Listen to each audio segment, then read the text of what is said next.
India news हट, भारत की खबरें सच्चाई के साथ। सुप्रिया सुले से मिली हार, अब बन गई महाराष्ट्र की डिप्टी सीएम। ये है सुनेत्रा पवार की कहानी। महाराष्ट्र में उप मुख्यमंत्री अजीत पवार के आकस्मिक निधन के बाद राज्य की राजनीति में जबरदस्त हलचल है। विमान हादसे में अजीत पवार की मौत के बाद न सिर्फ एनसीपी बल्कि महायुति सरकार के भीतर भी नए नेतृत्व को लेकर मंथन तेज हो गया है। इसी कड़ी में अजीत पवार की पत्नी और राज्यसभा सांसद सुनेत्रा पवार को एनसीपी विधायक दल का नेता चुन लिया गया है। इसी के साथ आज ही सुनेत्रा पवार ने महाराष्ट्र के डिप्टी सीएम पद की शपथ भी ले ली है। महाराष्ट्र के इतिहास में यह पहला मौका है जब कोई महिला उप मुख्यमंत्री पद बनी हो।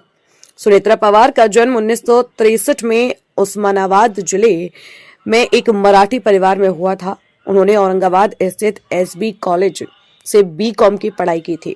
राजनीति से दूरी बनाए रखने वाली सुनेत्रा लंबे समय तक सामाजिक कार्यों से जुड़ी रही। पवार परिवार में आने के बाद भी उन्होंने खुद को सक्रिय राजनीति से दूर रखा और सामाजिक विकास के कामों पर ध्यान केंद्रित किया। बारामती के पास पवार परिवार का पैतृक गांव काठेवाड़ी में उन्होंने साफ सफाई, स्वच्छता और बुनियादी सुविधाओं को लेकर अहम पहल की।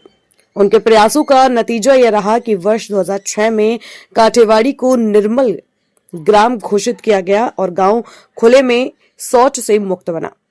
सुनेत्रा पवार का नाम बारामती के हाईटेक टेक्सटाइल पार्क से भी जुड़ा रहा है। वर्ष 2008 में उन्होंने 65 एकड़ में फैले इस टेक्सटाइल पार्क की स्थापना में अहम भूमिका निभाई। केंद्र सरकार की टेक्सटाइल पार्क स्कीम के तहत बने इस प्रोजेक्ट से आज करीब 15,000 लोगों को रोजगार मिला है, जिनमें बड़ी संख्या में महिलाएं शामिल हैं।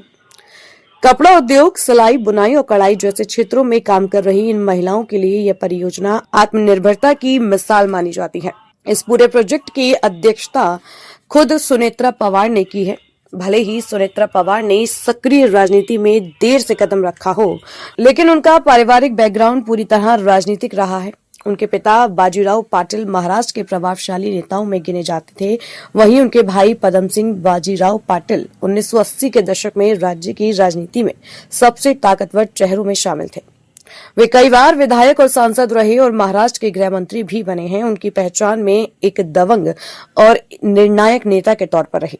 सुनेत्रा की शादी 1985 में अजीत पवार से हुई। इस रिश्ते की नींव भी राजनीति पे ही पड़ी। उस दौर में पदम सिंह पाटिल और शरद पवार के बीच गहरी दोस्ती थी। यही दोस्ती बाद में रिश्तेदारी में बदली और शरद पवार के भतीजे अजीत पवार के साथ सुनेत्रा का विवाह हुआ। अजीत और सुनेत्रा के 2 बेटे हैं, पार्थ पवार और जय पवार। पार्थ पवार 2019 में मावल लोकसभा सीट से चुनाव लड़ चुके हैं। हालांकि उन्हें हार मिली थी। पार्थ उस वक्त चर्चा में आए जब उन्होंने सुशांत सिंह राजपूत की मौत की सीबीआई जांच की मांग को लेकर तत्कालीन गृह मंत्री अनिल देशमुख को पत्र लिखा था, जो उस समय महाविकास अघाड़ी सरकार की लाइन से अलग माना गया।